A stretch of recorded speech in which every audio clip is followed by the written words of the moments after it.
Bismillahirrahmanirrahim. Elhamdülillahi Rabbil alemin. Vessalatu vesselamu ala Rasulina Muhammedin ve ala alihi ve ashabihi ecma'in. Hormatly musulman doganlar, Ramazan ayına degişli ve her bir musulmanın bilmeli mühim zadi, hususanam bu mesele birinci bilen ve gönümel naharxana, çayxana, kofiyxana işlediyen, nahar bişirip satyan doganlarımıza degişlidir. Ol hem mübarek Ramazan ayına günnüzleri imek içmek tayinlap, üzürsüz oraza tutmayanların önüne koymak günahkarçılıktır ve Ramazan ayının hormatını Allah Teala'nın farz eden orazasının hormatını depelemektir. Ramazan ayında günnüzün günörtani tayin nahar satmak, naharxana işletmek bolmaya günahkarçılıktır. Hatta özürlü bolup ağız beklemeyen hassalar, gowralylar, haizli zenanlar, yologçular, taptan düşen qarrylar daşarda ip içmeli bolanna Ramazan ayının hormatına,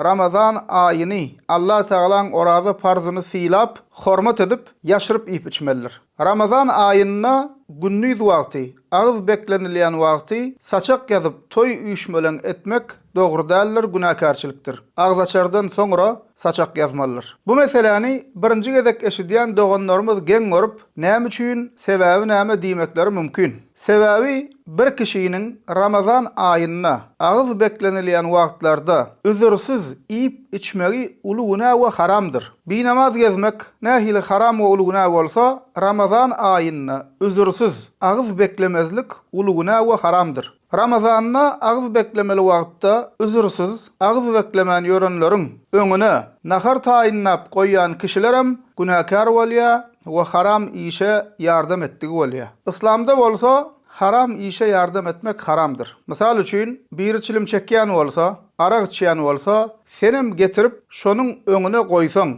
senem haram işe yardım edenliğin üçün haram iş ettin bolýar. Allah Teala mübarek kitabımız Kur'an-ı Kerim'de Maide suresinin 2. ayetinde diýär: "Ve taawanu alel birri ve't-takwa ve la taawanu alel ismi ve'l-udwan vettakullah innallaha şedidul ikab." Allah Teala diýär: "Ýagşylykda we takwalykda birek bilen ýardamlaşyň. Günahkarçylyk bolan işlerde we düşmanlykda birek bilen ýardamlaşmaň. Allah'dan korkun. Allah'ın cezası ağırdır" diye. Demek Ramazan ayına günnüz ağız beklenilen wagtlarda çayxana, kofiyxana, naharxana işledip üzürsüz ağız beklemeyenlere imek içmek hizmetini hödürlemek günadır ve Ramazan ayının hormatyny, kadir gymmatyny depelemektir. Diňe üzürlü kişilere hizmet edýän bolsa ruhsat berilýär. Misal üçin çağalar bagynyň aşxanasy bolsa, sebebi kiçi çağalara oraza farz däldir. Ýa-da hassaxanaň naharxanasy bolsa, sebebi hassalara oraza farz däldir. Ýa-da hawa menzili ýaly ýolagçylara hizmet berýän naharxanalar bolsa, günnüz açıp biler,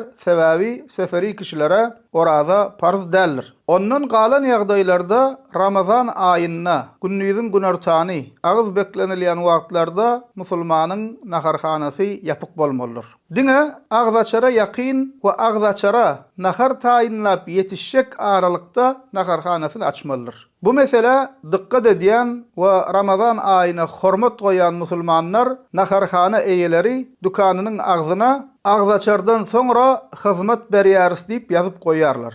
Dogrusy we musulmana gelişýäni şudur. Özüne musulman diýen halkyň İslama ne derecede baglydygyny daşyndan görkezýän käbir görkezjiler bardyr. Misal üçin bir halkyň içine girsen, namaz wagty gelenne her yerden azanlar ýanglanyp duran bolsa, cuma güni cuma namazy wagty dukanlar ýapylýan bolsa, ol ýerde İslamyň üstünliginiň alamatydyr. Başga bir misal, özüne musulman diýen halkyň zenanalary aglaby bölegi hijaply we İslama göre örtünýän bolsa, bu olaryň ar namusy eýe çykyp İslamyň hökümlerine dikkat edýänliginiň bir alamatydyr. Edil şonuň ýaly özüne musulman diýen halkyň Ramazan aýy gelenne, Ramazan aýyny hormatlap, Allah Teala'nın oraza farzyny hormatlap, Ramazanyň günnüzlerine naharxanalaryny ýapýan bolsalar, Bu şol halkın İslam'a, Ramazan ayına, Allah Teala'nın hükümlerine hormatynyň görkezjisidir. Kim Allah Teala'nın dinine, farzlarına,